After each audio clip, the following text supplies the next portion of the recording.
Ooh, this was a split show, I call it. This is one of those shows that half of it was actually good, and I mean good. Like, if we were doing the good, the bad, and the ugly, I'd probably give several of these segments a great. And then the other half of the show was mind-boggling. It's Hunter Hearst Helmsley's, like, odd booking, where he just, like, throws random shit at the wall, and whatever sticks is what we get on the show. It's very odd, man. Hunter Hearst Helmsley, when he's on, he's on. When he's off, he is so off. And you get a show like this where when it was good, it was great. When it was bad, it was awful. Thankfully, you guys are going to go over it throughout this next hour with BC. I'm going to show you exactly where it was really good and where it was really bad, unfortunately. We're going to do that live. The good parts should come to no surprise. We did a members live chat live stream yesterday. And I told you guys, I said the best parts are simplistic. You have so much good story to tell coming out of Saturday night that don't overcomplicate it, right? Take your stories, let them breathe. That should be your show right there. Your stories, the Judgment Day, the Wyatts, CM Punk and Rollins. Just keep it simple, man. Catapult something for Gunther that makes sense and that is riveting. Something for Braun Breaker that makes sense and it's riveting. All your stories are lined up. That should be 2/3 of your Monday Night Raw. I told you that's going to be the best parts. Guess what? That was the best parts. Most of it anyway. Most. Judgment Day, Wyatts. We'll get to it. And then I told you yesterday, the iffy parts, the ones with the asterisk, is the fact that Hunter Hearst Helmsley catapulted a bunch of matches before Raw last night at us to promote. Matches that just don't exactly captivate your interest, right? Ludwig, Keiser, and Sheamus again. AOP versus New Day. Waller in Theory from SmackDown to take on Awesome Truth. Hold on, Hunter Hearst Helmsley. You're throwing a bunch of random matches. You don't need to do that. I understand you're going to have matches to have matches. But hold up, you ain't got to do it. Let everything else breathe. Be pumping up all your big stories, man. Nobody wants filler on this show. This is the biggest Raw of the year. Even bigger than WrestleMania's post-Raw.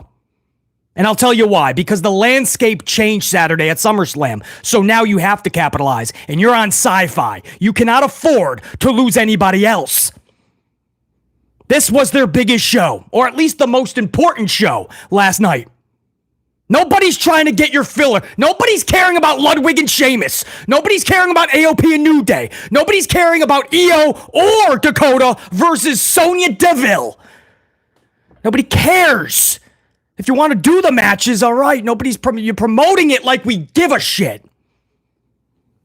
That's not what last night was supposed to be about. And when it wasn't, it was great. When it was, it fell flat on its face. There was a segment where Tozowa was doing the Tozowa Dance with the New Day and Odyssey Jones and Otis and Maxine. And I got a good thumbnail too, right? The bottom right corner, you guys look at the thumbnail, right? Even Kofi and Otis are looking at Tozawa like, what are we doing? Are we still doing this? This is Vincent Kennedy McMahon, but on the post-SummerSlam show under Hunter Hearst Helmsley. You would have thought either Vincent Kennedy McMahon came in, he snuck in through the back door, and he said, I'm gonna book a segment. You doofus son-in-law, you can't stop me. I'm booking a segment. Where's Tozowa? It's time to get funky like a monkey. And he booked Tozowa dancing and everybody. This was a Vincent Kennedy segment, or you're telling me it's a Hunter Hearst segment in which we have a problem. And please don't tell me, but basically, it's funny. It's a little bit of comedic relief, BC. Let's do it. He goes right, he goes left, and then he shimmies, BC. He does the shimmy, BC. Come on, man. Can't you laugh, BC? Right? Is that what we're supposed to do? This is the changing of the landscape. And we got Vincent Kennedy on Hunter Hearst's. There's a problem. No. We don't need to see Tozowa dancing anymore. Sorry, not sorry. If you want comedy, go to the Comedy Channel from 8 to 11 on Monday nights. And then come to the review and BC will tell you what you missed. Comedy is Carlito. Carlito brings comedy to the Judgment Day. I don't know about this new version. He might become more serious. That's fine. Tozowa dancing, at what point does it end, right? That's all I'm asking. Is this Tozawa's career?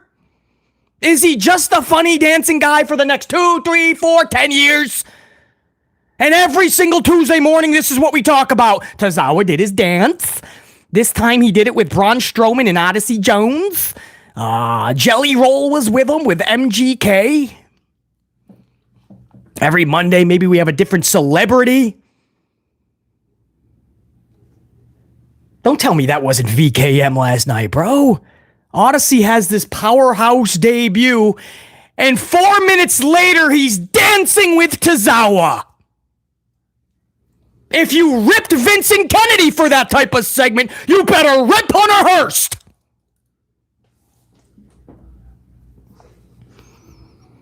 Right? Odyssey Jones, he took out all of Karrion's stable Final Testament. He's a badass. But he's a badass that dances. He's like a Funkasaurus. Somebody call your mama. Somebody call your mama. And somebody call your mama. Arr, arr, arr. He's a Funkasaurus. It's Funkasaurus, basic. Get it right. And it's Odyssey, the dancing Doo-Hopper Jones. When it was bad last night, it was bad. When it was good, it was good. The Wyatts. I gotta go to you know what? I know there's several super chats. I see a banger bomb up in here. Is that Stegmeister or Angel Alega? Maybe it's Dave Mealy old school. Who is this? Stegmeister! All right, I got to go to the super chat that I wanted. It was the first one before I even went live, but I got to give a shout out to Stegmeister right now. $50 banger bomb! Stegmeister, I was fully amped starting this damn stream. Stegmeister is going to amp me up even more with that banger bomb. The awe-inspiring, ultra-devastating Stegmeister special. I'm actually interested in the Judgment Day finally. Or the Family Affairs, and love the Wyatt 6 in-ring debut. Two of the best parts of the night, bro. I could not agree more, and I'll get to all that. And I'm actually going to get to the Wyatts right now, Stegmeister. That bounces off of, I believe it was Aris Monet's super chat before I even went live. But speaking, Stegmeister, of awe-inspiring and ultra-devastating, what would you say if I told you Xavier Woods won his match last night by giving a roll-up to one of AOP? Think of AOP, please. Because that's believable. That's believable. Stegmeister, you know I got to give you a massive salut! Ooh, it's still hot. Stegmeister giving a PLE pay-per-view type banger bomb for this Raw review. Hold on, I got to go to that super chat, though, because it kind of, my thoughts on the Wyatts kind of goes off of this super chat. Where was it? It was Reese. Yes, Reese Monet, 10 spot super chat. Please appreciate your Reese. You know that. Gold card member too. I got a last minute ticket to Raw because it was in my city of Baltimore. I was there when the Wyatt family debuted 11 years ago. And to see the Wyatt 6 debut 11 years later, unreal. That was so well done. The rocking chair with the lantern, that smoke, the music, everything was just, you instantly just thought, wow, this is a big moment. Like this is all that Bray created. And it's his legacy now, right? The games are over, right? All of the little, I mean, they're still doing the little VHS things or whatever, just without the VH. They're just showing you all these little vignettes, but they're going to the ring now. This is it. The presentation, all that aspect, the bells and whistles. Now you have to get in there and do the deed. And the entrance from the jump with the rocking chair and the lantern was like, damn, you felt it was special. And then they played Shatter. They actually played Wyatt's theme. And that's when I legit goosebumps. It was just like, damn, how are you not thinking, damn, Bray is looking down at that like this is it. It's go time. You can't screw this up. So Reese, just seeing that live must have been even another level. somehow. But the fact that they let them keep that shatter, it's the Wyatts, man. That's what I mean about this has to be so well done. You almost can't throw a hiccup out there. It might ruin everything, right? It's that one bad link in the chain. It'll throw it all off. The whole presentation from the jump was just so damn good. And we'll talk about what actually happened in the match and whatnot as well. But yeah, that was one of the better parts. So again, it was one of those shows where half of it was not just well done. It was good. So good. I will put the word so in front of good. So good, half of that show. And the other half wasn't just bad. It was so bad. So we'll talk about what was what. We're going to do it right now. I know there's... you know what? Screw it. Let's go over some super chats now, then we'll go over Monday Night Raw. Starting with the weirdest segment you could have started with. I have no idea how this got approved. I don't know if somebody was showing Hunter Hearst Helmsley what they wanted to do in a match with maybe like a chair or something. It accidentally got him in the back of the dome piece, and for 5 minutes he was concussed. I don't know, but somehow the start of this show, which made zero sense no matter how much Randy wants to try to explain it, somehow this got approved to start the show. We'll go over it in a minute.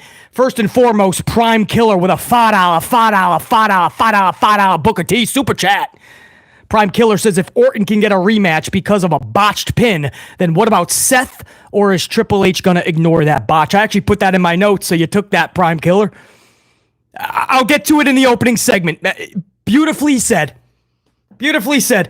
Seth Rollins pinned Damien Priest to a count of 10.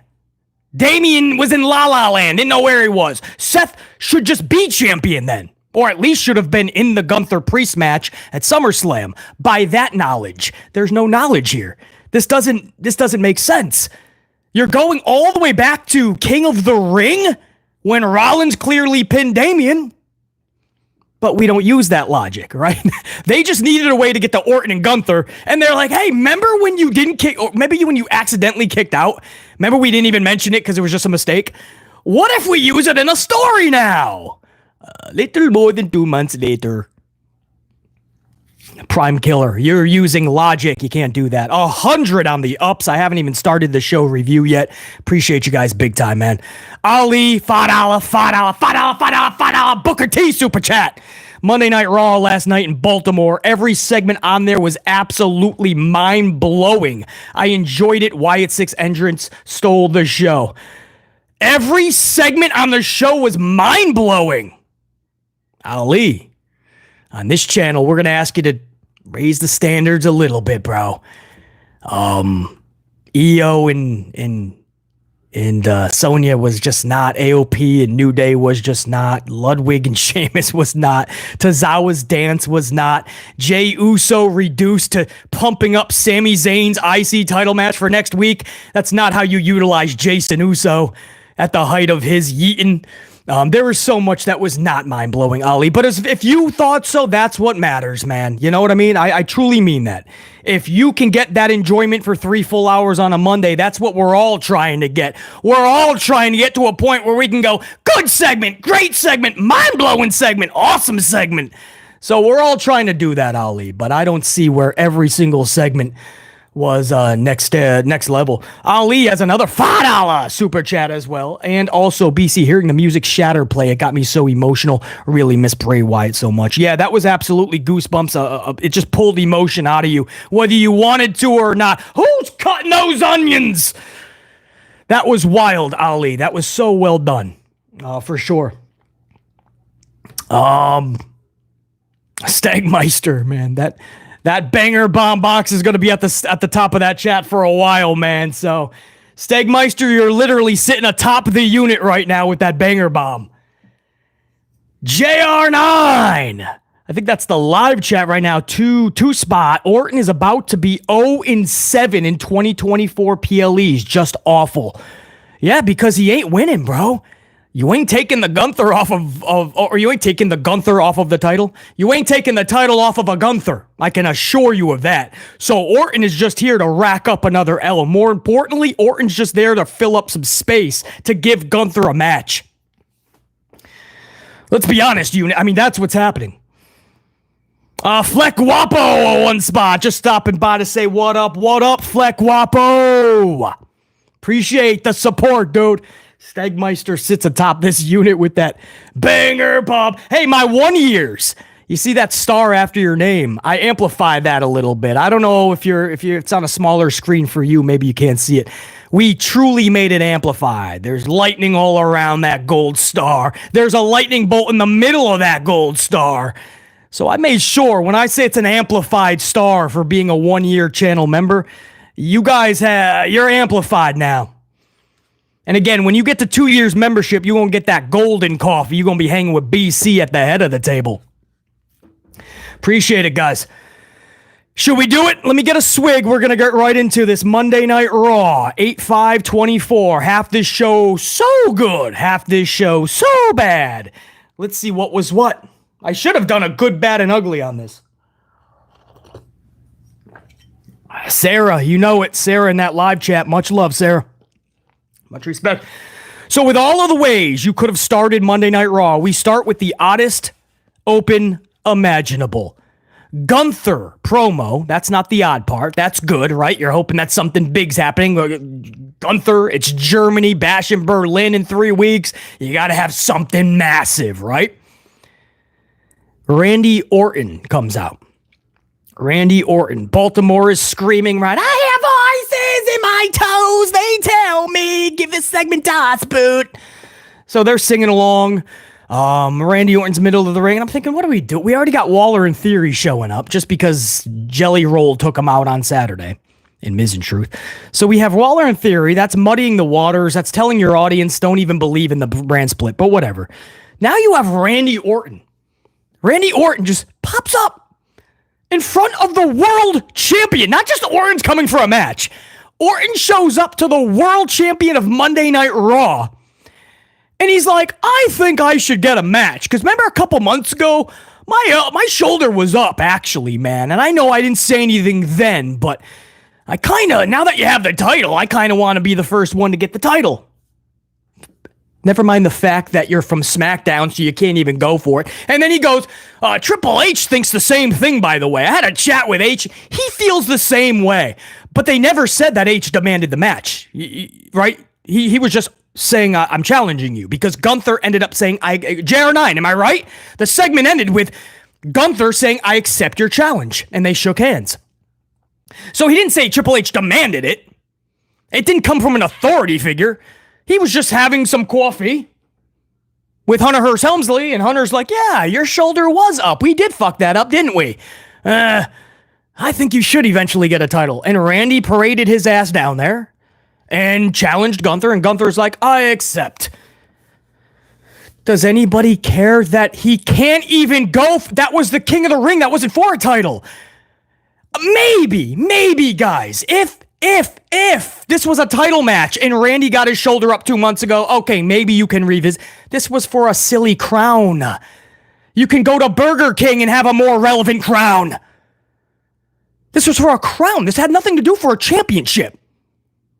You could get a title opportunity, but that match was just to get that crown, and in the future, SummerSlam, then you get your championship match. If that's the case, if Hunter thought of that, why didn't Randy just get added to the match up front, right? Damien, Gunther, and you have a face from SmackDown. Still silly, but at least you have him in that match, and you have a face.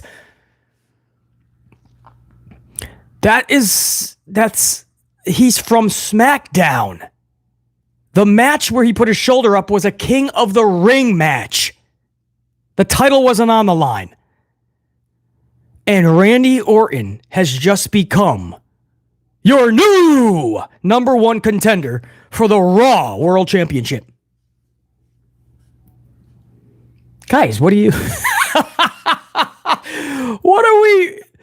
No, if you're just willing to look past it and just go, who cares, BC? It's Randy and Gunther. Let's do it. Well, I've already seen the match. I've already seen everything I need to see. I literally just a couple months ago saw Gunther versus Randy. So you're plucking this guy from SmackDown just to give us a rematch? Nah, but BC, this time it's gonna be a banger. I don't care.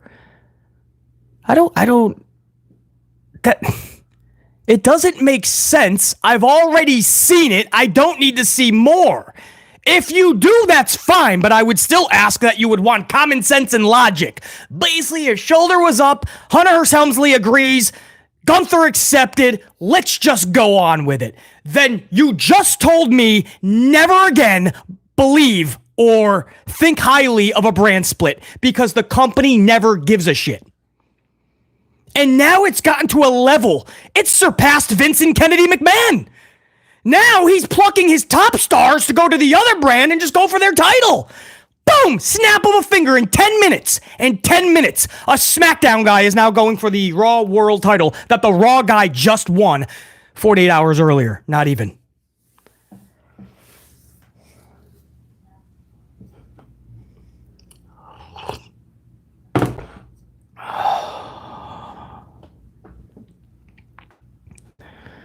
Where is Gunther from JR9? Isn't it about 6 hours away from Berlin? Is it six or 7 hours, right?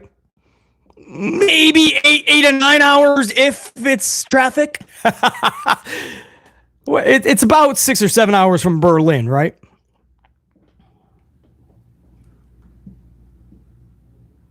I don't know, yeah.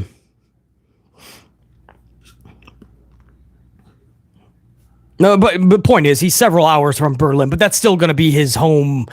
That's going to be one of his big, home type events / matchups. Vienna, Austria. Yeah. So what is Austria? Is that 6 to 9 hours roughly? I'd say. Yeah, crazy country. Do you remember that? Now, crazy country. You're using logic, common sense, and you're bringing up facts. I don't know if they want you to do this. Crazy country says, remember when Triple H said people would stay out of their own brands? I'm telling you, this is one of his biggest faults. So he just wakes up and he just books for the day sometimes. While people give him praise for long-term storytelling, they also have to rip him apart for the shortest memory span imaginable. Oh, man, it's so aggravating.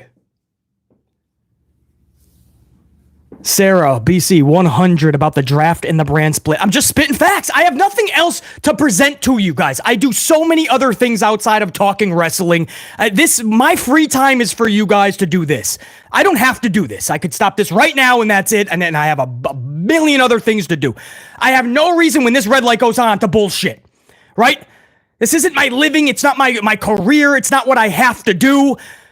I don't sit in front of here and have all these, I don't have co-hosts and special effects, fucking graphic boards or green screens behind me that make it look like I'm in Hawaii or the fucking Whole Foods or a 7-Eleven eating a hot dog. I don't have all these bells and whistles. I got a brick wall to put my dome piece through if this is so damn bad. I got my steel BC hanging up high, because that's what I do. I'm old school. We a little ECW type channel with a whole lot of big heart. You're not going to get bells and whistles on this fucking channel. I'm going to drink a lot of coffee. I'm going to be amplified. I'm going to drop a lot of truth for an hour, sometimes two, and then I'm going to say peace, deuces, ooses. I'm going to thank every single person that supports me, and I'm going to show them the love right back. And for anybody that doesn't, fuck off. I don't care. But you're going to get the truth when we talk pro wrestling. It's what I love. It's what you guys love. And I ain't gonna bullshit ya. I ain't got the time to bullshit ya. This is my free time right now. This is it. So while the rest of the community is looking for their next co-host or thinking about what new green screen they can put together, BC's just gonna sit down with his coffee, some notes, and rock out. Old school, man. Old school. As if you're literally sitting at a coffee bar shooting the shit about pro wrestling. Appreciate that. Tony, you know. So anyway, this aggravated me to no end, and much respect. Guys, just yesterday I was saying I wish Randy had like 16 titles so he could go against John Cena and the winner becomes the breaker of Ric Flair's record that Cena is currently tied with. So that tells you how highly I speak of Randy. But if that's the best you got as an explanation, a couple months earlier, he had his shoulder up and H was like, I agree, you do deserve a championship shot. No, man, I'm not doing it, bro. I tell you, man, it's not, you just took a shit on the entire Raw roster right there, man. Randy Orton just shows up and boop, 10 minutes later, he has a championship match. I'm sure we'll talk much more about this going forward. You know, and everybody's so okay with it. They're probably the same people that talk about how epic stories are being told in WWE, right? They're probably the ones putting Hunter Hearst on this like big pedestal. He can do no wrong. And they're probably talking about how awesome the Judgment Day storyline and how well done the Wyatts are. And man, over here with the Punk and Rollins thing, it's going so good, man. H is cooking. But when it's not cooking so well, that's okay, man. That's okay. It's Randy and Gunther. At least we're going to get a banger. Right? They're going to overlook everything. It's so stupid. Just hold them accountable, man. You can't do this. You cannot just pluck one of the top faces from SmackDown, put them on Raw, and bring up something from a few months ago.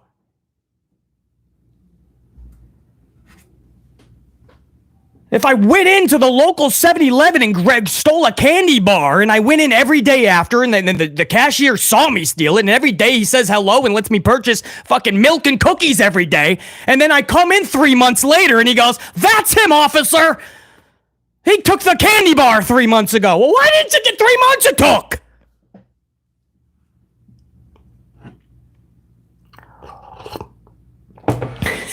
I'm so good. I don't mean to sound egotistical, man, but I am so good at what I do.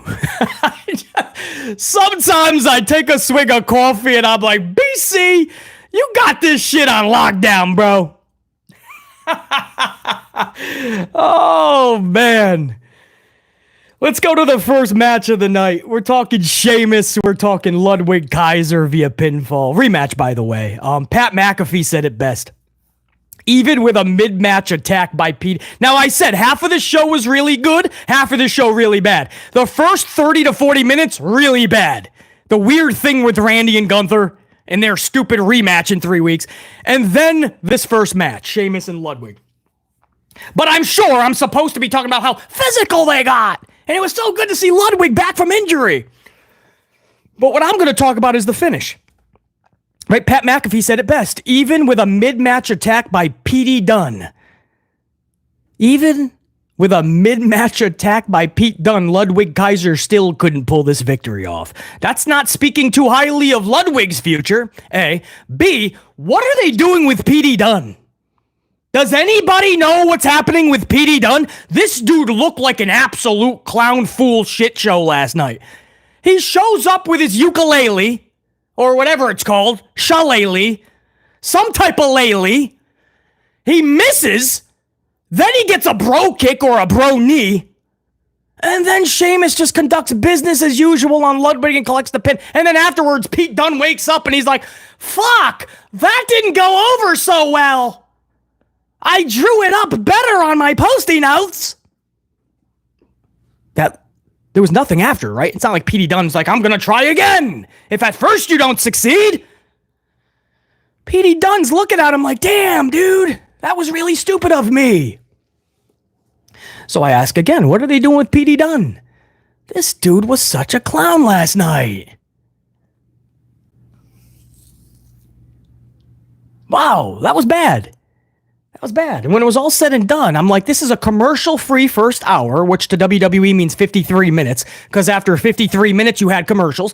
But hey, they've had a long weekend because of SummerSlam. I'm willing to let production think that 53 minutes is a full hour. Maybe they meant to say most of the first hour is commercial-free. So it's commercial-free, and I have about 38 minutes, 39 minutes of absolute useless BS. I'm live a few hours earlier to my channel members, and we're talking about how this is one of the most important Raws in recent memory. And we're getting Randy Orton out of nowhere and as the first challenger for Gunther, and we have a weird finish to a Sheamus Ludwig match.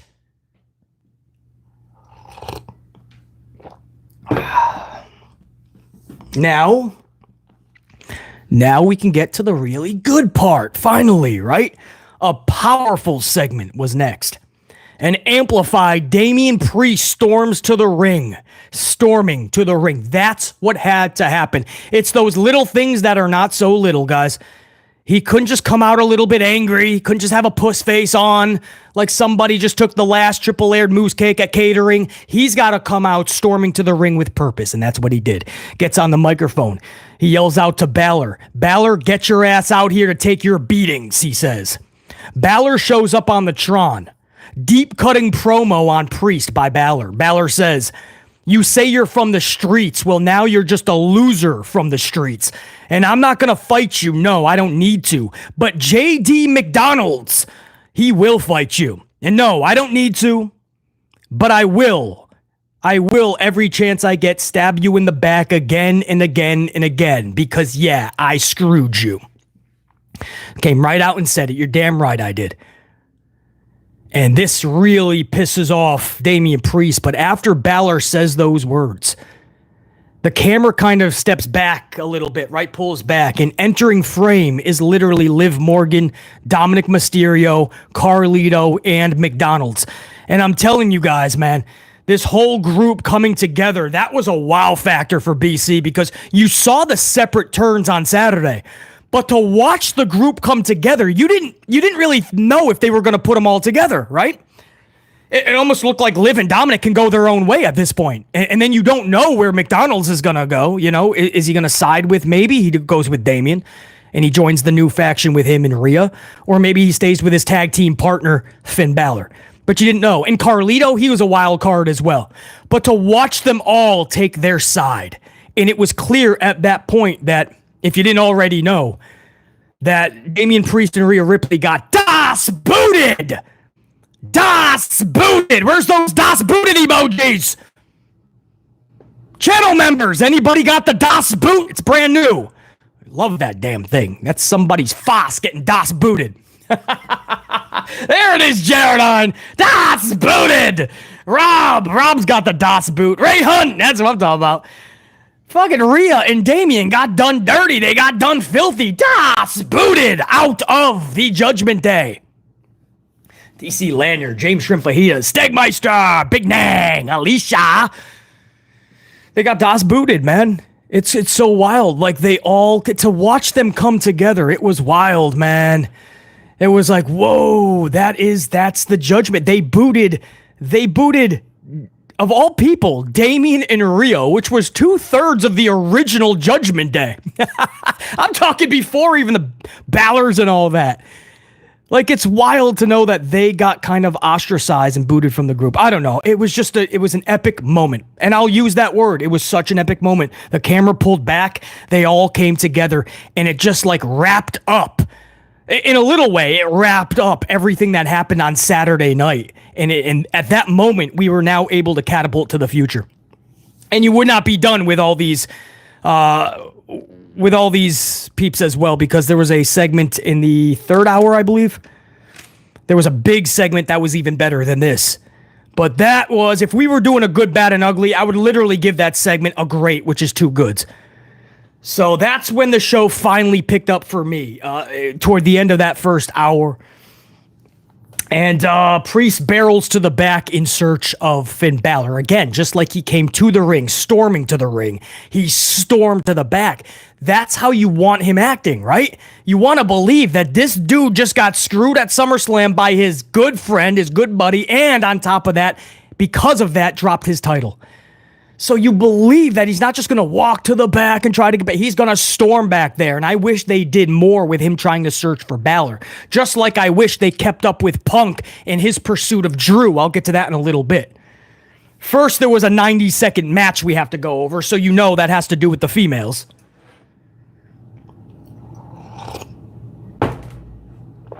So, 90-second match between Valkyria and Sonya Deville. This was supposed to be... Oh, no. Sonya Deville was Val, right? So who was the... Wait, who did Iyo replace later? Because for some reason, I have Sonya in both of my notes, both matchups. Was that Shayna Baszler? Val versus Shayna was this one. Okay, my bad. I said Sonya Deville for some reason. So, JR9, Sonya was Sonya was Iyo, correct? I just want to make sure I have that. Iyo replaced Dakota. Yeah, I know that, but that was against Sonya later. Can you see how much I really cared, guys? It's a 90-second match. By the time I was like putting pen to paper, I look up, the match is over. So, let's get this right. A 90-second match with Valkyria and Shayna Baszler. So Sonya and Stark interfere. I originally had Baszler and Stark. Again, that shows you how much I was able to even care. So Sonya and Stark interfere, and then Damage Control comes out for the save. This was as bad as it sounds, unfortunately. And Pat McAfee, by the way, he's got to stop the swearing, man. He's got to. Not that I don't care for it, because every other word for BC is always a swear. It's just how I grew up. It's how I communicate. I'm a very real person, and real people swear a lot. We just do. We got no filter. But Pat McAfee is doing it just to be edgy, man. It's got to stop because it's just being muted out. And now they're muting it for long periods of time. I can't even blame Fox for this. But every other word for Pat has to be, hey, you big son of a bitch! That you piece of shit! It's shit or it's bitch, every other word. We get it, Pat. You're edgy, dude. We get it, man. I can do edgy, cool. But stop, all right? Just think of something else, man. All right, we get it. Pat McAfee swears a lot, man. He's edgy, he's cool. Pat McAfee gets it. But the muting has to stop. And I'm willing to replace a shit or a bitch word for a different word if it just does not mute anymore. It really is becoming annoying. And Pat McAfee just feels like he always has to be edgy on commentary. Stop that. But you see, that's how he actually is. Trust me, I know his podcast. I know how he is on ESPN. I get it. Guess what? Stop doing it here for 3 hours. Or do it sporadically. Because every other paragraph is a little bit much. As far as this, I still don't know why Damage Control are faces. This is so stupid. This is so dumb. They were heels. They defeated Chance, Carter, and maybe it was Val, I believe. 6-man tag. JR9 will confirm that or replace whoever the sixth person was. But they beat it, or maybe it was a tag match. But they beat the faces, Damage Control did. And then all of a sudden, Sonya shows up with Shayna and Zoe, another heel group, and those heels take out these heels, and all of a sudden, Damage Control's faces now. What? Nobody's questioning it? You're okay with just like all of a sudden, in just a blink of an eye, we're just like, yeah, Damage Control. Are we that easy to manipulate as a pro wrestling world, or do we need some more common sense to be transacted?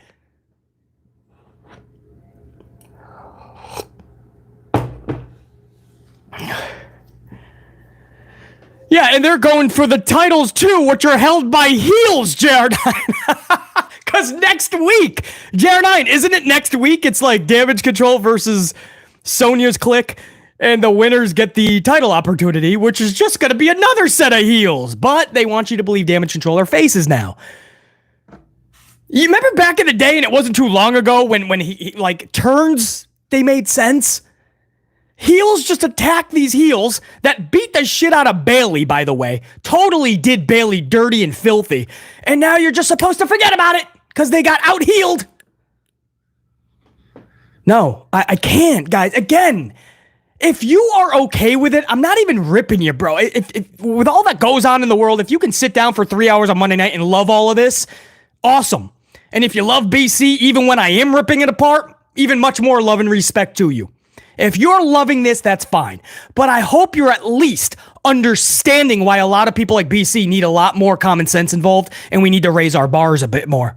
I hope you can at least understand why a lot of us are not so easily inclined to just go with the status quo, to just go with the manipulation that Hunter is trying to deliver to us. Because that's what it is, sheer manipulation. There's no way they turned face. There's none.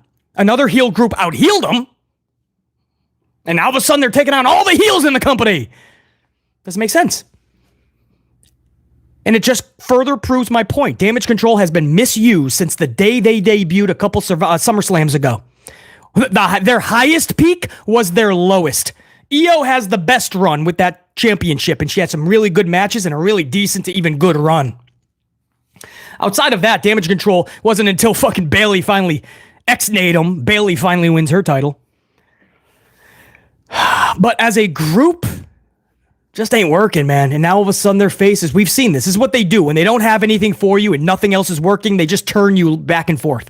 We've seen this with Charlotte Flair. Charlie has 14, not just title reigns, 14 face heel turns. Every time she comes back, she's a face for a minute, then she's a heel. And she's a face, then she's a heel. Braun Strowman has done 100 of them. Kane has done 100 of them.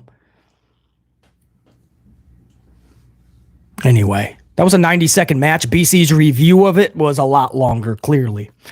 And then you go to our number 2. And this was one of the better parts of the show. This is what I mean. Half of the show really bad, half of the show really good. We're about to go into a segment that was really good. CM Punk, CM Punk's middle of the ring, he says he's ready for round 2 with Drew, and he's ready to fight. Instead, he gets Mr. Whoa-Whoa, Seth Rollins. Sethington comes to the ring. They're about to brawl. Really fucking good, too. I mean, they just had one mission. Let's just go at it. And Drew McIntyre shows up in the crowd, section 245.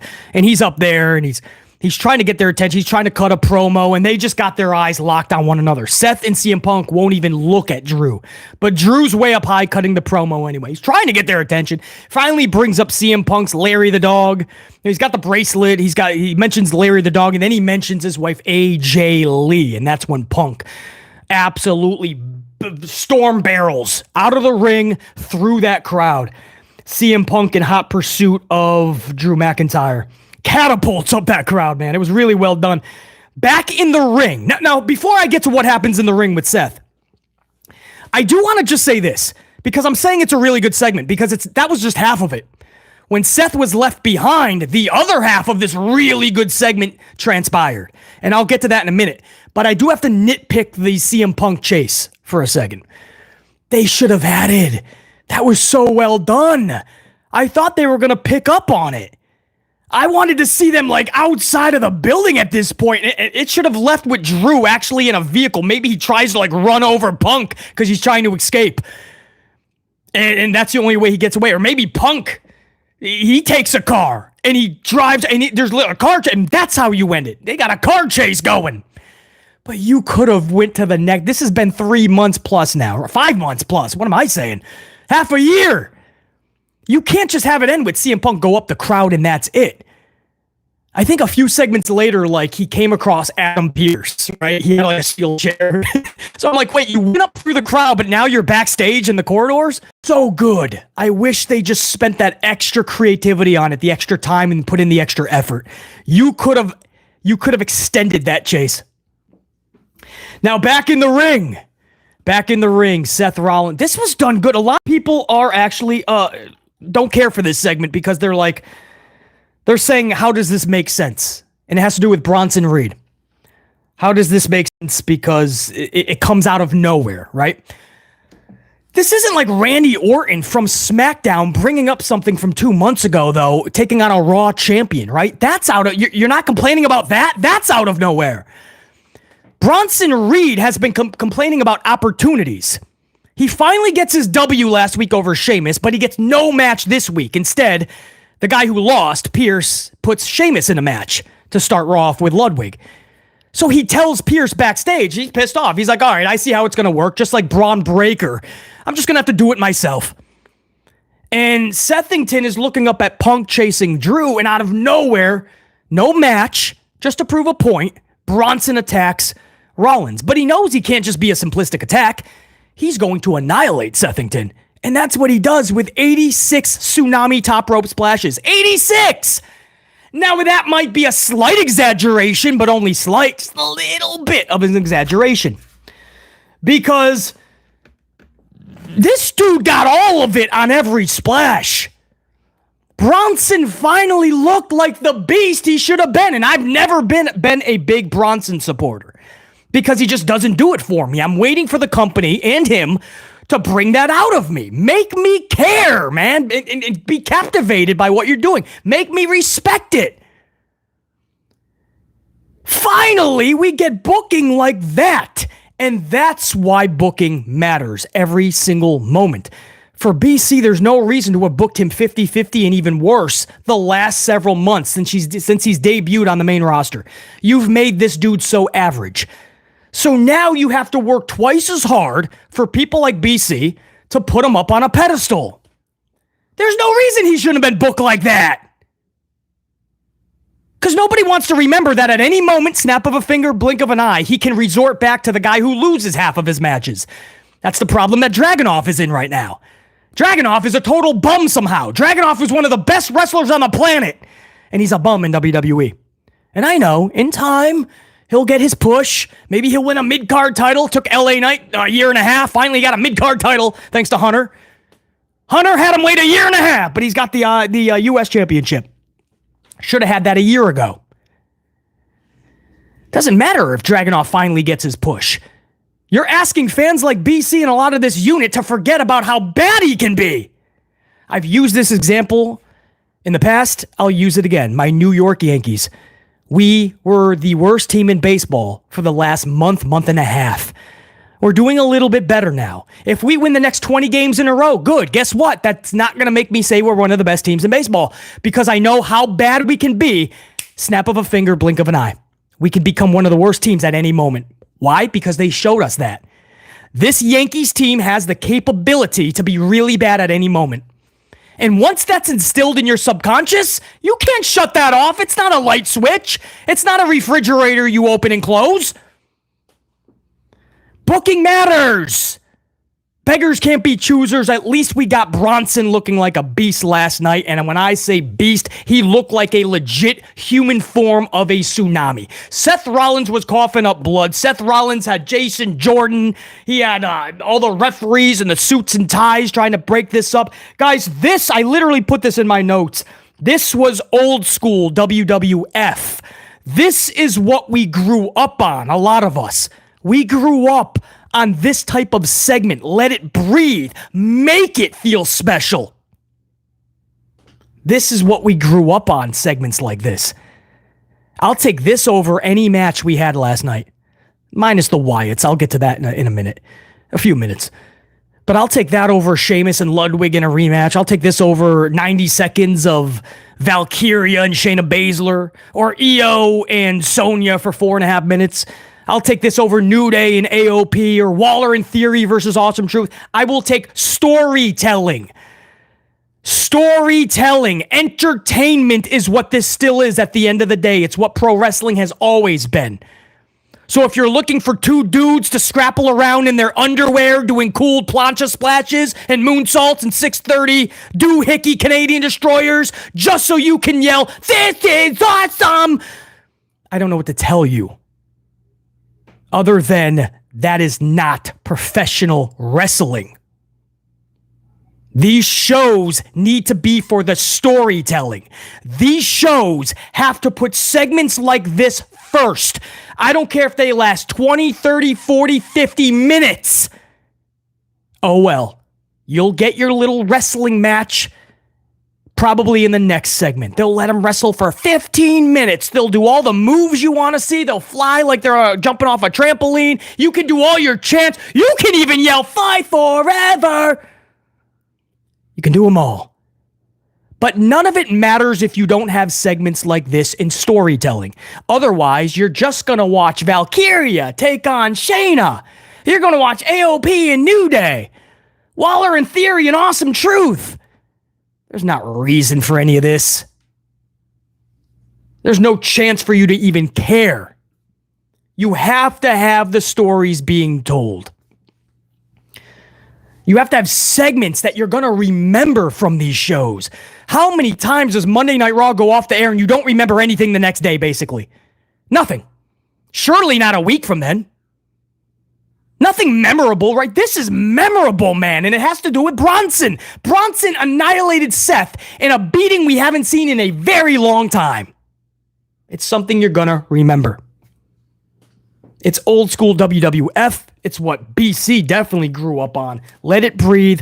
Make it special. Bronson Reed absolutely destroying, annihilating Sethington. I know, again, a lot of fans are like, this came so out of nowhere. They just don't have anything for Seth, so they're thrown, and they don't have anything for Bronson, so they just mushed them together like a peanut butter and fluff sandwich. And you're right, they don't have anything for Seth. They never do. They had to create a whole new world title just to give it to Seth. They had to throw him in a tag team match at WrestleMania because they had nothing for Seth. They had to make him a special guest referee at the second biggest event of the year, SummerSlam, because they had nothing for Seth. They're going to put him in a weird thing with Bronson because they have nothing for Seth. I get it, man. You're right. There's no argument. But this is a good way to insert somebody that should have already been booked like a beast. That's where Hunter went wrong, booking him to be average and mid AF. Now Hunter at least tried to rectify that last night. Oops, made a mistake. Now he's got to go full out beast status. I didn't mind that, man. If you're going to do this, you have to do it correctly. Go all out. He did with Seth Rollins, man. So if they want to do something with Seth and Bronson for 3 weeks to get us to Berlin, no harm, no foul. It's not that big of a deal. People are more upset about that than Gunther and Randy Orton because they want to see Randy and Gunther again. This makes sense, man. There's a brand split. That's what we were told. No. You're going to get Waller and Theory, too, because they were at SummerSlam with Miz and R-Truth. We'll go over that in a minute. So anyway, guys, Bronson Reed, an absolute monster. Punk chases Drew, and that should have been extended. Unfortunately, that's where that ended. Oh, man, it would have been so cool if they just went through the corridors, through the lobby, to the outside of the building, maybe into the street. Oh, there's so much fun you could have done with Punk and Drew. But that was such a good segment. If this was Good, Bad, and the Ugly, that would have been another great Two Goods.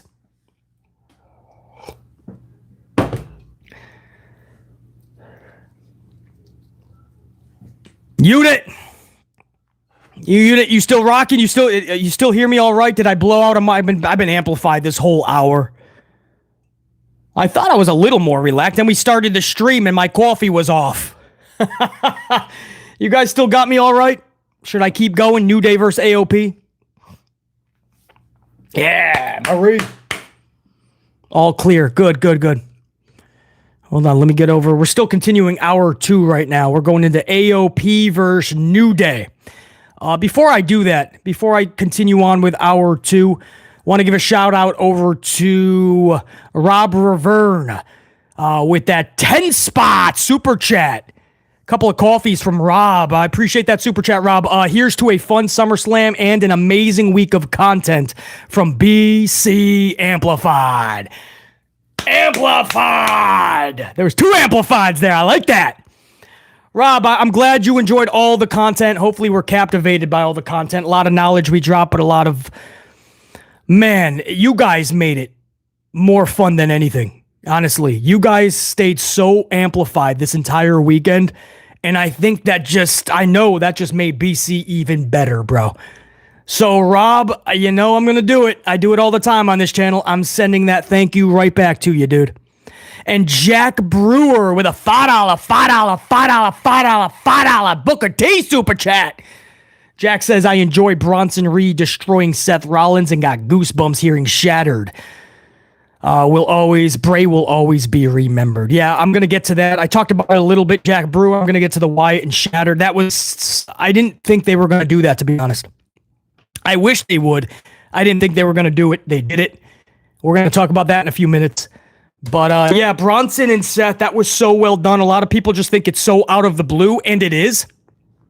I think they're finally realizing Hunter Hearst Helmsley does a lot of things just out of the blue, man. He just wakes up and he just throws things at the wall, it seems. And the people that don't want to see that, they're just like, no, he had this planned a year ago. No, he doesn't. Trust me. It's kind of, and sometimes that works, and sometimes it does not. So I understand why people are thinking this is weird, Bronson and Seth, but I'm going to let this actually have a little bit of room because that was done so well last night. You know, that's how things used to start back in the day. So I'm interested actually to see where this goes, but I totally understand why people think it's out of the blue. It's because it is. But I also enjoyed Bronson Reed absolutely annihilating Rollins, Jack. Not that I have an issue with Rollins. That was just a fun beating. Jack Brewer and Strict Tango with a $2.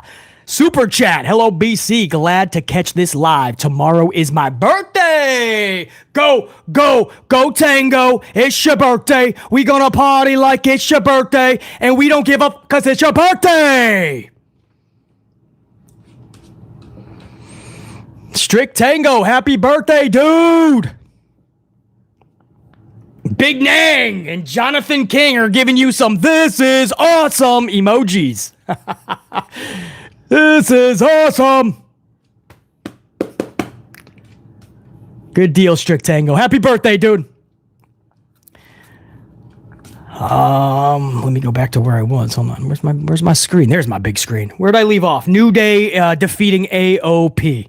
AOP. Woods defeated one of the twins with a fruit roll-up. I don't even know who it was. JR9, do you know which one got rolled up? Could you tell I cared not about this match, not one iota? Woods wins this match via pinfall off of the awe-inspiring, ultra-devastating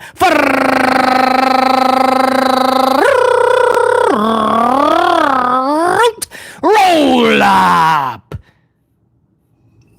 Because that's believable, right? You got big Acorn and Razar, or what is it? It's not Acorn, is it? Razar and Acorn. Maybe it is Acorn. I don't know. Maybe they fear squirrels.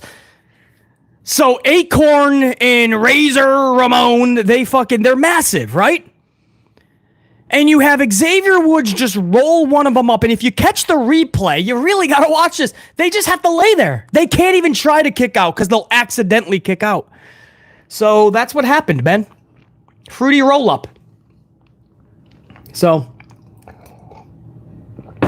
yeah, that was the only one of the night. So if you guys just went to the supermarket, throw all your fruit to the screen now, man. Throw it at your screens. Get all the fruit out of your system because that was the only roll up, I believe.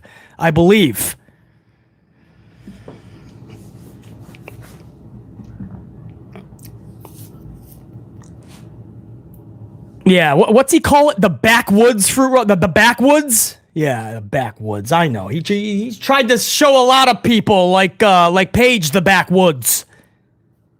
We know the backwoods there, Xavier.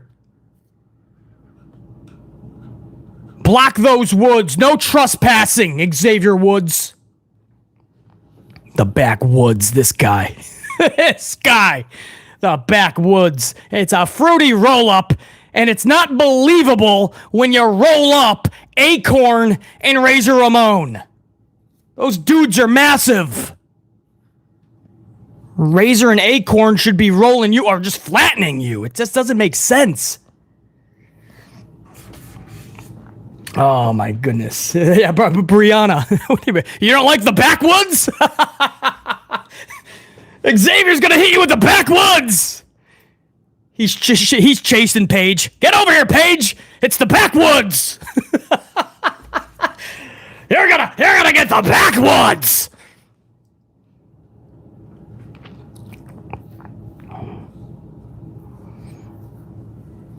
Too funny, man. Is it not Acorn? Tony too? If it's not Acorn, what is it? Brad Maddox. Brad, you're gonna get the backwoods. Oh yeah, no. Brad had the camera. That's what it was. Yeah, Brad had the camera. Acorn. What the hell's his name, man? Give me the actual spelling of it. Not Omos. No. Acorn and Razor. Who knows what? Nobody knows his name. Nobody cares. There's no reason to care about him. They're always out there losing. I gotta ask, man. This is a serious question here, man. And by the way, Odyssey Jones debuted afterwards, or was it during? Maybe he helped Xavier get that distract. I don't even know. Odyssey Acom. Okay, I still like Acorn, but so Odyssey Jones shows up. And if you don't know what an Odyssey Jones is, it doesn't even matter. I don't blame you. Odyssey Jones, 2 years, everybody was like, hey, where's Odyssey Jones? At some point, people just stopped, right? He got lost in the backwoods with Veer, right? He fucking took the same route as Veer trying to get the Monday Night Raw. Odyssey took the same fucking route. He's like, which way do I go? Oh, there's Veer. He must know his way to Raw. So Odyssey for 2 fucking years takes the Veer route, and we know that Veer never made it to Raw.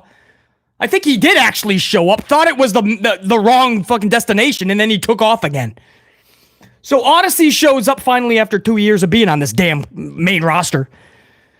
And Odyssey wipes out the entire Karrion Kross stable of Final Testament.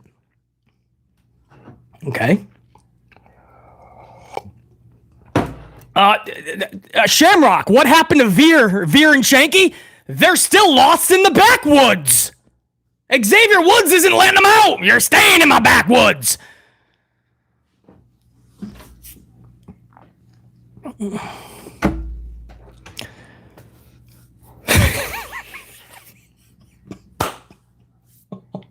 Hold on, unit. Hold on, unit. Hold on, man. Sometimes I pop myself, man. Sometimes I crack myself. Sometimes I crack myself up, unit. Hold on, I'll get it together. Hold on. Oh.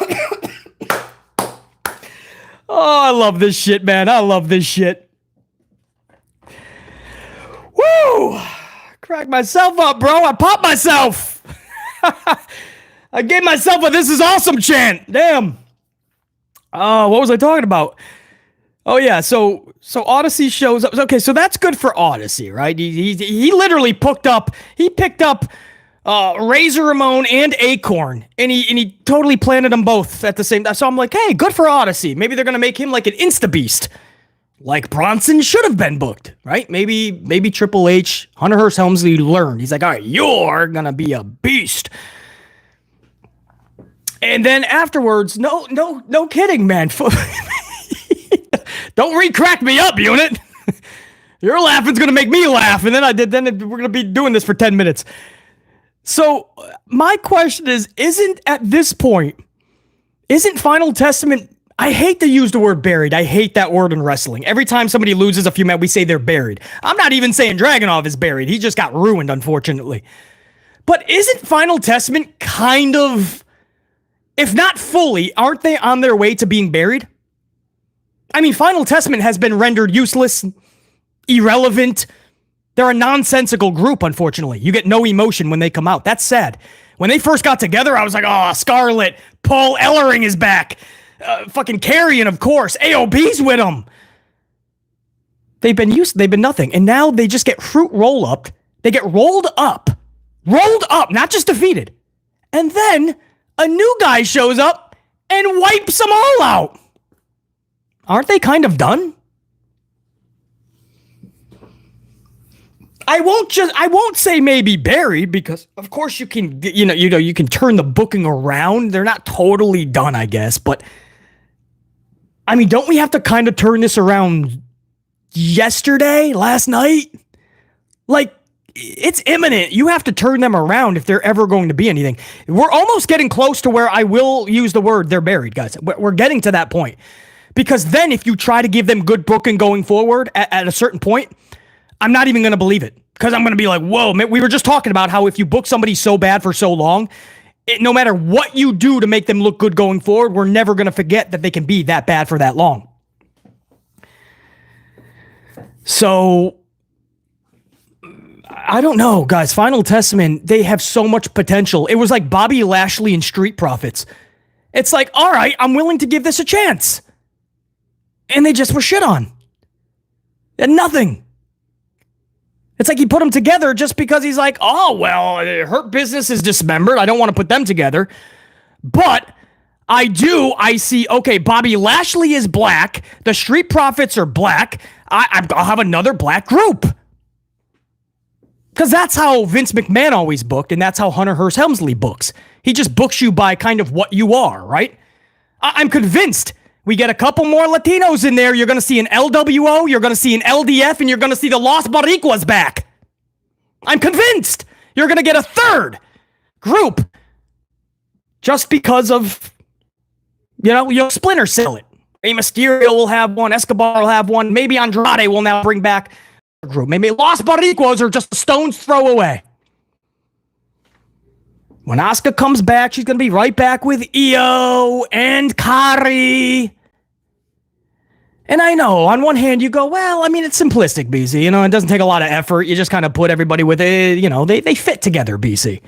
On the other hand, if you're creative, you don't have to book just to what you are. You don't always have to do it.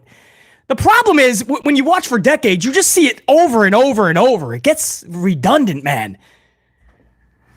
So that when Hunter wants to bring in Odyssey Jones, he's like, well, oh, New Day, come here. This is your new Big E. Come on, man. We can do better than that. I don't know. Verdict's out. And by the way, right, he's a beast, right? He's taking everybody out. And then literally about 4 minutes later, guys, he is backstage. He's backstage with the New Day. And Tozawa and Otis and Maxine walk up. And Tozawa, for like 20, 30 seconds, he just starts doing the Tozawa dance. And everybody starts dancing with Tozawa. So they just made Odyssey Jones look badass, right? Big Nang, you're exactly right. Nobody replaces my boy Big E. Nobody. Not an Odyssey, not a Jones, not an Odyssey Jones. Nobody. But you made him look all this like badass, and then 4 minutes later, Hunter had to do the Vincent Kennedy McMahon, right? He had to make you know that you can smile with him, that he's there to dance. He's there to dance, man. Odyssey and the New Day is there to still have a good time. So they're all doing the Tozawa dance backstage. This was a straight up Vincent Kennedy McMahon segment under Hunter Hearst Helmsley. I'm sure everybody just let it pass, though, because it is Hunter Hearst Helmsley. So it's like, we don't talk about that, BC. We're not gonna, BC, we're gonna let it slide. It was comedic relief. BC, it's fun, man. For fucking, on 1 minute on a 3-hour show, we're doing the Tozawa dance, BC. Yeah, still, in 2024, the middle of 2024, we're still doing the Tozawa dance. That's the problem. If your comedy isn't elevating, you're a comedian that is never going to sell out arenas. I assure you. Your comedy, no matter what you do as a profession, you got to keep upping the ante. Hopefully you're getting better, right? But if you're going to keep the same shtick, you know what I mean? It's the same thing with R-Truth, man. Middle of 2024, this dude is still coming down going, "What's up? What's up?"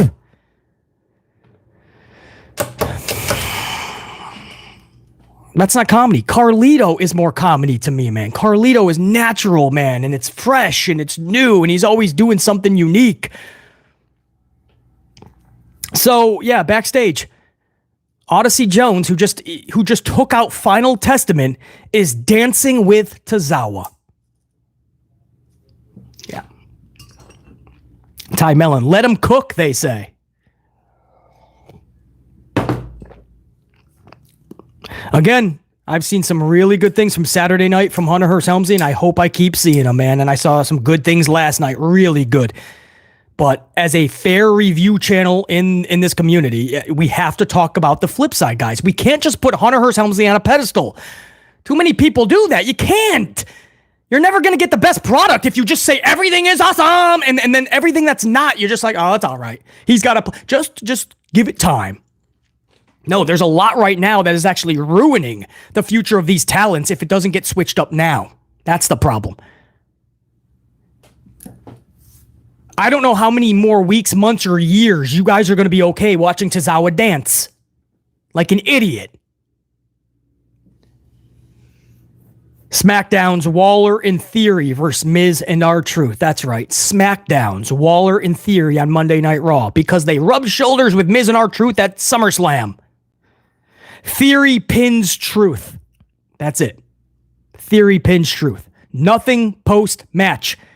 Thank goodness we had this match.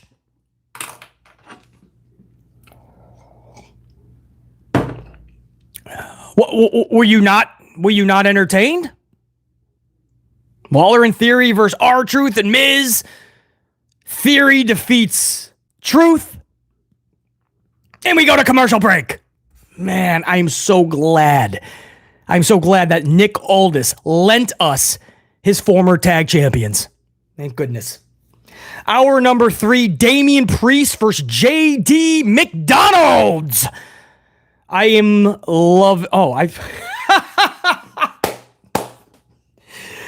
In my notes, I put Damien Priest versus JD McDonald's. Yes, I do put that in my notes, McDonald's.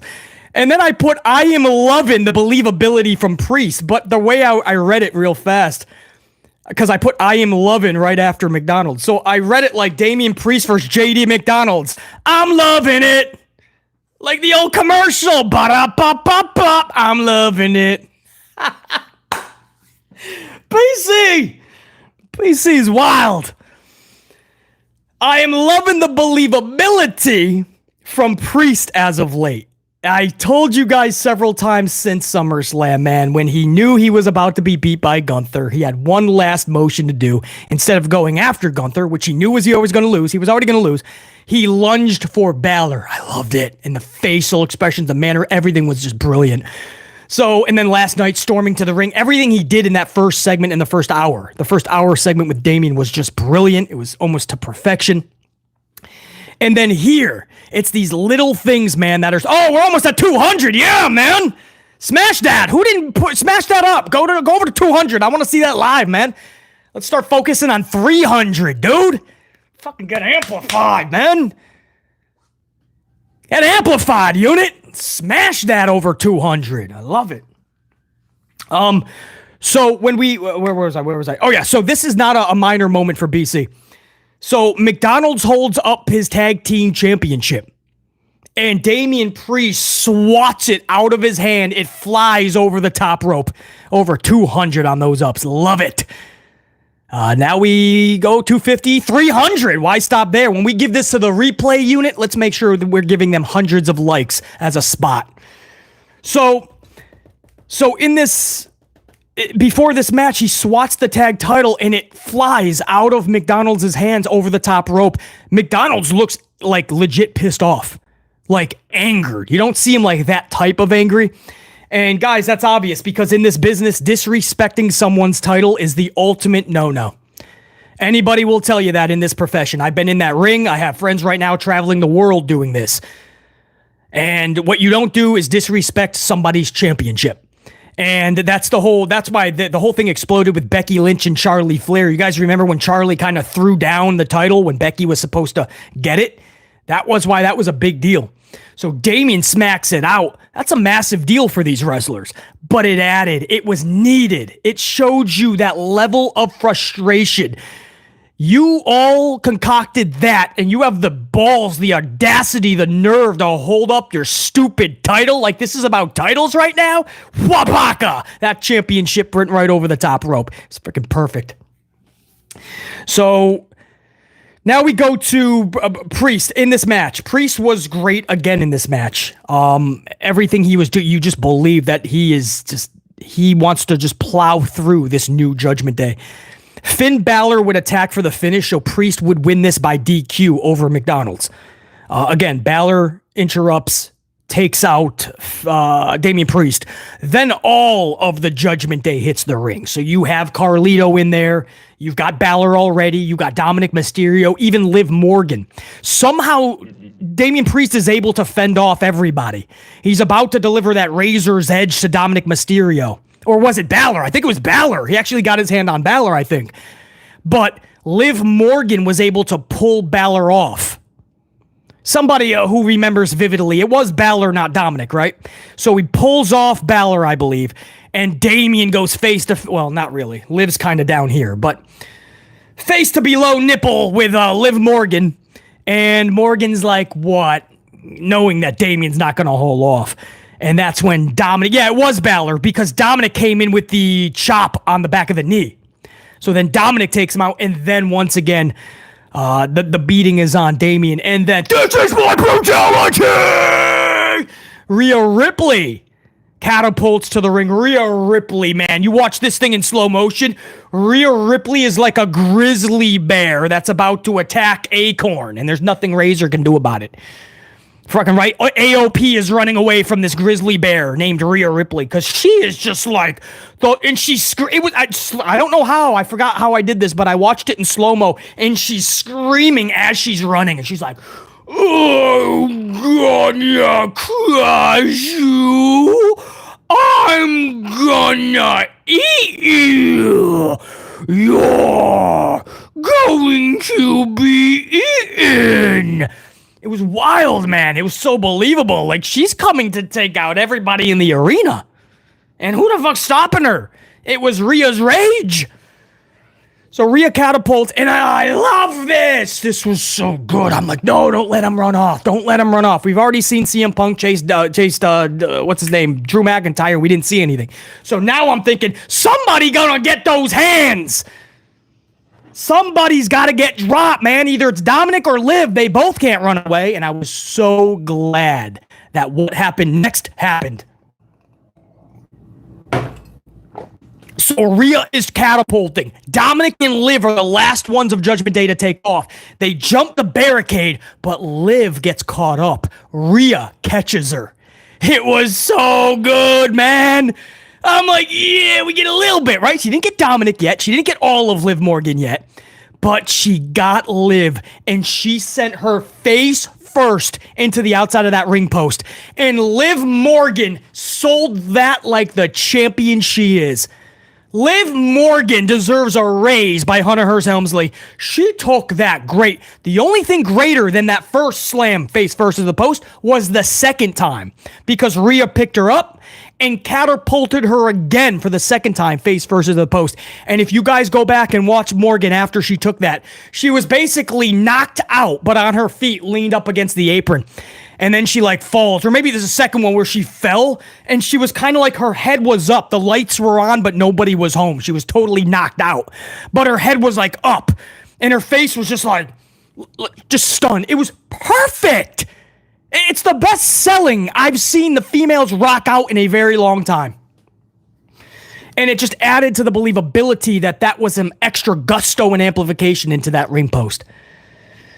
It was so good. And then she sets Morgan up for the power bomb through the announce table. But Dominic Mysterio was able to grab Liv's legs and take her through the gorilla position, or through the timekeeper's position, and they ran away. Rhea rejoins Damien in the ring, and they absolutely annihilate McDonald's, bro. This McDonald's, JD McDonald's took such a fucking whooping, he is still popping out french fries the next morning. He took an ass whooping. He was beaten shitless. And then afterwards, what'd they call them? The Terror Twins? Something like that. Give the nickname that Cole put him in the chat. JR9, if you don't mind, or anybody in the chat. I think he called them like the Terror Twins. And Damien and Rhea are together, and it's that Roman Reigns, oh yeah moment, right? I call it the oh yeah moment. It's the oh yeah. Where it's like, that's right, man. If you think about it, Damien and Rhea have to form an alliance here. They're still together. You didn't think about that really Saturday, right? Because Rhea was in her own thing. Damien's in his own thing. They both got screwed. You don't even know if there's going to be a Judgment Day anymore. And it's at that moment where you're like, wait a second, they're still together. And they're the real power in that group. So it was the first moment where BC got to see the Terror Twins whoop that ass. And when they embraced, there was a moment, I think I put this in my thumbnail, right, for this upload. I can't see it. I think in my upload, I put the hug, and that's Damien and Rhea Ripley. And they just embraced in a massive hug, and I just thought that was the exclamation point on that whole segment, man. That was so well done. Again, if this was good, bad, and ugly, I would have given it 2 goods, a great. It was so well done. Bruh. BC was into that. BC was into that big time, man. That's something that Hunter Hearst Helmsley did really good. That got the final approval on that final draft of creative sheets. I'm glad that got the approval, because that was so well done, and it leaves so much more still to be desired and so much more for them to do. So it got a check on every single box. Very well done, man. And JD McDonald's, man, he felt the wrath of Priest and Ripley. But that hug between Rhea and Damien, and the crowd, so electric. Reese Monet said she was there, got a last-minute ticket. And I know a few of you guys said you were there live. You guys repped on that, man. I could feel that energy, that electricity in the crowd. And Damien and Rhea, face-wise, were put on the map last night. That was absolutely exceptional. As you can tell, I can praise it no more, I don't believe. I think that's as well as I can praise this. That's what I mean. It was a weird Raw. When things were good, they were actually great. When things were bad, it was just like, what are we doing? And that's what we went into, right? Sonya Deville, her group takes out Dakota Kai. So it ends up being Iyo Sky facing Sonya Deville. And Iyo defeats Sonya via... It was Sonya, right? Because I know I mixed up the other women's match between these groups. So JR9 will confirm that. But Iyo pinned Sonya via the over the moonsault finish. So that's exactly what... thank you, JR9. So Iyo defeats Sonya over the moonsault. I'm totally down with that. I feel Iyo is one of the greatest female wrestlers on the planet. I've said that for the longest time. I still say that today. I liked her title reign, to be honest. I thought she was putting on awesome matchups, and I didn't want to see her fade into the abyss just because she no longer has the title. So pinning Sonya, no, I don't see an issue with this at all. It was supposed to be Dakota Kai. I was really looking forward to Dakota Kai wrestling because I really think she's better than what she's been coming off these injuries, and she hasn't yet proved it. So I really was hoping that this match, Sonya Deville, Dakota Kai, I was looking forward to this. I wanted to see how Dakota is today. I have questions, guys, on if Dakota Kai is still a really good wrestler because she used to be. And you guys know she's always been one of my favorites. But I have to now question, can she still go? She's had those big injuries. She's pretty much been just a sideline cheerleader for the most part in Damage Control. I wonder, unfortunately, if Dakota Kai can still go. I hope so, because when she's on, she's on. When she's good, she's great. Unfortunately, we didn't get to see it. She got taken out backstage. Makes you think, is there more of an injury again? Can she still not go? Interesting. But Iyo gets the match. Iyo gets the big W. And then I think everybody was involved afterwards, right? Maybe Val came out. Or no. This was Damage Control. I don't even know. I don't know how Damage Control are faces. Just because another heel group took out their heel group. So now all of a sudden we're supposed to cheer for them. Same thing I said about a half an hour ago. I'm going to say it right now. And then we go into a sad backstage segment. Very sad. Sami Zayn... It's like a 2-minute segment, if even. Sami Zayn is backstage with Dragunov. They have nothing for Dragunov still. He lost a bunch, and now he's just off TV.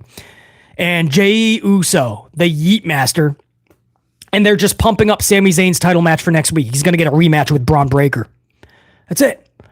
All they did with Braun last night is they had him in a backstage interview, and he just shows the camera his title, and he says, you see these nameplates? They say Braun Breaker. And they're not going to change. That was it. It was good, actually. It was a good promo. But I was like, whoa, you have a 3-hour show. One of your big SummerSlam stories is your new IC title holder. And you gave him a 90-second backstage promo. And then they gave Sami Zayn the same 90 seconds with Dragunov just saying, dude, you're going to win next week, man. Keep your head up. And then Dragunov goes away. And then Jey Uso walks up. And Jey Uso's like, dude, you got to remember, you're the Sami Master, man. You're Sami Zayn. You got this, Oos. And then Oos, one day we're going to have our match again, man. Oos, we're going to Oos this place up. Yeet. I don't know what he was saying, but I got to ask, is Jey Uso being punished because of what Rikishi said about Hunter Hearst Helmsley's booking of Jey Uso? If you don't know, Papa Uso, Rikishi, had some harsh words for Hunter Hearst Helmsley. Saying that this is not how you book Jey Uso. He's one of the biggest stars, Rikishi feels, and he feels he should be getting booking that is just to such. And he's saying that, dude, the Yeet is catching fire, the merchandise is through the roof, and Jey Uso is in meaningless shittery. That's what Rikishi was saying. And he really hit hard on this Rhea Ripley Jey Uso thing that they planted seeds for. Rikishi was against that, saying that Jey is married and that better not happen. And ever since, it feels like they kind of went away with those seeds being planted, or at least heavily. Looks like Hunter was like, all right, I'm not pissing off Rikishi. But it also looks like, dude, this is coming off of SummerSlam. Jey Uso had nothing, man. No, but you see, he's not going to be a prominent part on every show, and they at least planted a seed if Sammy's not getting the title. So you can do Jey Uso, Braun Breaker, I guess, but then Braun is just going to easily beat Jey Uso. That's what's going to happen. So Jey Uso is just doing the job for Braun. I hope that makes sense. So, interesting, man. So, JR9, do you think it was just like subpar booking? Oh, James Shrimp Fajitas, it's my favorite tag team. Jey Uso as an individual, I'm not that high on, but just doesn't do anything for me. Jey is divorced, and why did his father say he's married?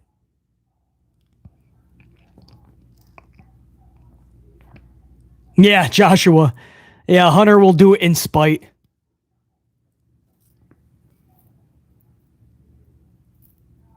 I guess it's just, it's odd booking, man. Coming off of SummerSlam, you would think that Jey Uso, he does sell that merchandise. He does make the entire arena yeet away.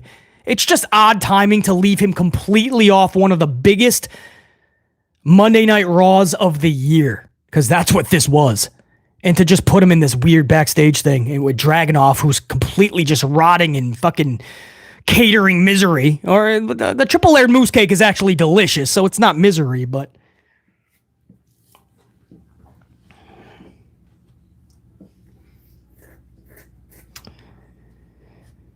Anyway, it was weird to see Sammy, Dragunov, and Jey Uso in this backstage segment, but you know what? I got nothing. Braun Breaker's cutting a fucking 90-second I'm like, whoa! There was clearly zero plans for the IC title going forward. Braun squashes, or nearly squashes, Sammy at SummerSlam, and then give me a week, I'll think of something, says Hunter Hearst Helmsley.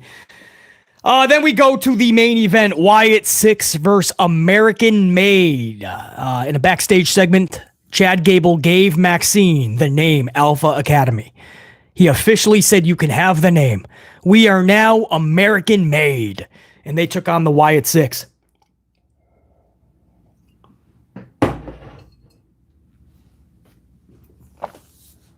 Huskus Gacy, Dexter the Buzzard, and Eric Rowan. Is Eric Rowan one of them? What was Eric Rowan? JR9 or anybody? If you didn't watch the show or didn't see this, they're giving them the names like we thought, right? So like Joe Gacy is Huskus the Pig. Dexter Loomis is Mercy the Buzzard. Is Eric Rowan? Rowan is the Rabbit. Yeah, because he's got the big mask. What am I thinking? Yeah. So Rowan is Ramblin' Rabbit, who was always my favorite. And then you have Nikki Cross as Abby the Witch. I almost said Sister Abigail, but I do believe that's... No. I don't know. Alexa Bliss still has to come back. I wonder if Alexa's going to be in this. Anyway, so what they're doing, right? There's a little bit of like Hunter Hearst Helmsley still wants to go the Vinnie Mac way, but he also knows he's going to catch a lot of shit. So they're doing the new names, but they're also adding who we know they are for the smart fan. So throughout the entire match, they're calling Gacy Huskus the Pig and or Joe Gacy. Or they're calling Dexter Loomis and or Mercy the Buzzard. And for some reason, Nikki Cross is not being mentioned at all. That's just Abby the Witch. So it's funny, man, It's like he's trying to go, okay, the smart fan's going to rip me apart, so I got to keep him Dexter Lewis, keep him Joe Gacy. But he's like, at the next family dinner, Vince is going to fucking not give me the mashed potatoes. He's going to put his foot up at backwoods if I don't call him Mercy the Buzzard and him Ramblin' Rabbit and him Huskus the Pig or I already said that. Mercy the Buzzard, Huskus the Pig, Ramblin' Rabbit, Abby the Witch. He knows Vince McMahon is going to put a Vincent Kennedy McMahon boot up his ass. So he's trying to do both.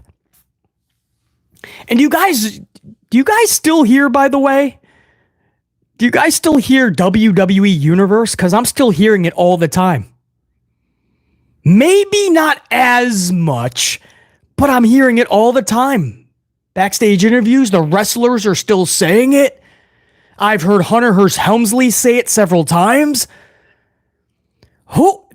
the shackles should be off for the WWE Universe. Shouldn't that have gone away with Vince? Why is Hunter keeping that around, man? Endeavor doesn't care about WWE Universe. You gotta wonder, man, honestly. You know Hunter's talking to Vince every night. I mean, it's Stephanie's father. Stephanie loves her father. They're eating dinner 4 times a week, bare minimum. You gotta wonder, man. I bet you Vince is like, you keep calling it WWE Universe. Because that's odd. I still hear that. That should have gone away with Vince, man. Stop that WWE Universe shit. It's stupid. It was then, it is now. Now back to this, Wyatt 6 American made. You have Loomis ultimately pinning Chad Gable here. And the Wyatts win this match as they should. Let's go back to the presentation of them coming through the entrance. I thought it was so well done. The music with the rocking chair and the lantern on it. You instantly not only think Bray Wyatt, but you are automatically now thinking, dude, this just got real. Like, they're now coming to the ring to compete. Like, this isn't just some weird little vignette. This isn't some weird thing they're doing where there's a subliminal message or the lights are going out. This is continuing, man. Bray is no longer with us, but this is actually continuing. The Wyatts are still there. And to see Eric Rowan, he's the last of it, man. All these things you start thinking, right? Like, damn, how is Bray and Brody no longer with us? Luke Harper and Bray Wyatt, how are they seriously not? This was one of the greatest trios we've ever seen. The Wyatt family. And somehow Bray and Harper, Brody are no longer with us at such a young age. How is that even fathomable? And can you think about Eric Rowan, the sole survivor in all this? Like, here's Eric Rowan, the last we really have, and the brother of Bray. That entrance was just so powerful. And then it turns into Shatter. And Bray Wyatt's theme is now their theme. And that's when BC totally goosebumps, man. I was like, I just put down the pad, the pen. I'm just like, and that's why I don't have a lot of notes for this main event. I'm just going off of what I remember on it. Because I put everything away at that point. I just wanted to be consumed in the moment. Because it was so well done. And Shatter was just legit goosebumps, man. And you're just thinking Bray, you're thinking Brody, you're thinking like, what is Bo thinking? What is Eric Rowan thinking? You're seeing this new start for Nikki Cross, this dynamic debut for Joe Gacy. Dexter Loomis finally has something. There were so many things I was thinking about, and I didn't write down any of them.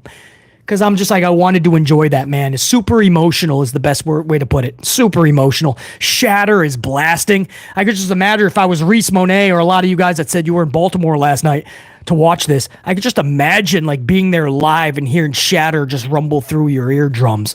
Just nuts. The match was actually good. It was captivating. It was always for, I never like to see Chad Gable take an L, but this was always for the Wyatts to win this. This was their moment. When it was all said and done, they're in front of the hard cam. The lights go out. The smoke is blazing. The lantern is there. Bo Dallas screams out, "We're here." And when it went off the air, guys, that was the best footage. When they went off the air, Eric Rowan and Bo Dallas, Uncle Howdy, they embrace in a massive hug. And they just embrace for a while, and you see Loomis and Gacy, and they just look over, and they know it's a special moment. They stop what they're doing to watch them hug, because they knew, like, wow, what a moment we get to be involved in. And they embrace, and when they let go of that hug, Howdy just points up to the sky, and Rowan does too, and the whole crowd just erupts. So again, for those of you that were live, I'm getting goosebumps just talking about it. But that piece of footage was absolutely wild to see them embrace, point up to the sky for Brody and Bray, while Shatter is blasting, by the way. Shatter while they're doing that. Oh, whoa, man. Wow, you talk about goosebumps, man. I'm getting them again the next morning just talking about it. And that's how Monday Night Raw went off the air. So I said this was one of the most important Monday Night Raws for the year. I say even more than that. It was one of the most important. Half of it lived up to it. It was the half I told you guys was going to, that had to, all the good stories. Everything else, the other half of Monday Night Raw, man, that was pretty rough, man. That was pretty rough, half of it. The filler matches have to stop. There has to be more reason to it. But, yeah, there was a lot of good, man. A lot of good. The stories, at least, stay raging on. So we have all this, the Judgment Day, the Wyatts, CM Punk, Seth Rollins, Drew McIntyre, all of that still rages on the correct way. So I'm still looking forward to all that has to offer for Bash in Berlin in just 3 weeks from Saturday, correct? 31st of August. So that's the deal, man. That is the Monday Night Raw review for 8/5/24. What did you guys think, man? Most of it good, most of it half and half. All of it was good. Ali said every single segment. He liked it. I got some super chats I'm going to go over those in a second. I got to most of the super chats, I believe, but there was a couple I wasn't able to go over, so give me a second. JR9, appreciate it, man. We got almost 2 hours, JR9. We were amplified, man. I couldn't get the right coffee at the beginning of this. Half and half, Marie. 8 out of 10 because of the filler tie. 8 out of 10, damn. So you didn't mind most of the fillers then. It was good for the most part. Scott McMinn, 7 out of 10, Elite Combat Club. Half and half, half and half. Yeah, it's like a coffee, right? You got a half sugar, half cream, man. Half and half. But listen, all the good stories are still raging on. That's the positive from this. That's what we're going to take going forward. I got to give a shout out over to... Where did I leave off? Ron C23, 2-Spot Coffee. BC, I really thank you for the live shows. Woo! That was one of my best woos, Ron C23. Match that, Charlie Flair. Ron C23, man, I thank you for tuning in, listening to these live streams, man. Like I always say, it's you guys that makes this special. And why I don't mind going 2-3 hours if need be. 5 hours almost, SummerSlam Saturday. Ron C23, thanks, man. Dante Jaron 23, $5 Booker T Super Chat. Dante Jaron 23 says Sammy, Damien, and Bailey all won their titles at WrestleMania 40, all lost them at SummerSlam.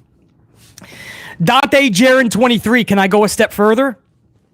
So Sammy won it at Mania, he lost his. Damien won his at Mania, he lost his. Bailey won hers at Mania, she lost hers. Theory and Waller won it at Mania, their tag titles, they lost theirs. Miz and R-Truth won their tag titles at Mania, they lost theirs. Jade Cargill and Bianca Belair won their tag titles at Mania, they lost theirs. Nearly every champion lost their title after they won it at Mania. So that was a quick turnaround for a lot of those titles. Dante Jaron 23, absolutely correct, and I can take that a step further too. So, oh yeah, Backlash, JR9, yeah, JR9, Backlash. So that was even after WrestleMania, correct? Because I don't even know if the women's tag titles were on the line at SummerSlam. Maybe one of the nights. Wait, how did it go? Is that where Alba? No, that was because it was that was in Scotland, wasn't it? Clash. Who the heck? What was the women's tag titles at Mania? Does anybody remember? What was the tag match for the ladies at Mania? Hold on, let's time out here because I want to get this right. For the women, who won those tag titles at Mania? Or what was the match at Mania? JR9 says it wasn't even for the tag titles. Oh, that's why. So they didn't even have a match. You just had, after Mania, you had Jade and Bianca win, and then they lost it to Alba and Isla out of nowhere because they were in Scotland. Wild. Anyway, Dante Jaron 23. That's why I could take that a step further. Damage Control versus Jade, Bianca, Naomi. Big Nang. Thank you. That's right. Humble. That's right. It was not one. Janelle Layton, 19 months with an amplified gold star. 19 months of membership, Janelle Layton. Thank you, BC. Have an amplified day. Have an amplified day to the amplified unit. Janelle, you as well. Let me give you a proper salute. Always good seeing you up in here. Smash out the rest of the day, week, month, year. You know how we do. Janelle Layton. 19 months, just a few months away, Janelle. You're going to get that golden coffee emoji. It's coming. I can't wait to see those in the chat. Where'd I leave off on that super? Jack Brewer. Jack Brewer with a $2 super. Laugh my ass off. He will now always be Acorn to me now. Thanks, BC. Razor Ramon and Acorn AOP. That's great. Jack Brewer. I don't know. Acorn, man. It sounds right to me. Who's that up in there, man? Squatch on the watch. $2.79 super chat. A full coffee to the channel. 5th ever super chat, by the way, by Squatch. They delivered when it mattered most. R.I.P. Bray. I think that's the way we got to look at it. All of the big stories, they still rage on, right? We're still into them. They were pulled off correctly, even great in a lot of the cases. So I think that's a good way to look at it. Where it mattered the most, we still are rocking. The filler stuff, the weird stuff, it remains the same, and that's where this show has to pick up, right? Where it's been lacking, it continues to lack. Where they needed to pick it up last night, they picked it up and then some. So that's a good way to look at it, Squatch.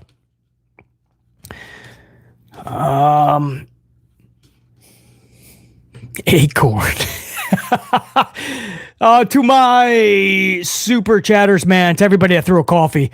Reese kicking us off with that 10 spot. Reese Monet, thank you for starting us off the right way. Prime Killer, Ali, Fleck Guapo, JR9 Gaming, my right hand man on the channel. Rob Reverne, Jack Brewer, Strict Tango, Ronci 23, Dante Jaron 23. I got Dante Jaron. What am I saying? Yes. And Stegmeister. Ash Stegels, the entire stream atop the chat in that red box with that $50 banger bomb. As if this was a pay-per-view live stream. Stegmeister says, hold on. BC didn't get the right coffee to start it off. BC's amplified. BC's pissed. Let's rock it. And he dropped a Banger bomb to start us off. So, Stegmeister, I don't know if you're still up in this chat 2 hours later, man. Hour and 52 minutes later, but I appreciate you so much, dude. When I see that type of Banger bomb, BC just goes next level, dude. So, you can thank Stegmeister for that. Guys, a little less than 2 hours later, that's what I got for you. Thank you for getting amplified, staying amplified with BC. Thanks for stopping by if you weren't able to the whole stream. To my replay unit who was not able to catch us live, thank you for catching this even though it's not live. Thank you for trusting. Out of everybody in the community you can get your news from, everybody in the community you can get your reviews from, you choose BC. You choose this channel with all the gimmicks and all the green screens and all the bells and whistles. We sit down, we down coffee, we get amplified. We drop the truth, we drop the knowledge, we drop the entertainment. You guys come here for the best. And damn it, that is what you're going to get every single time.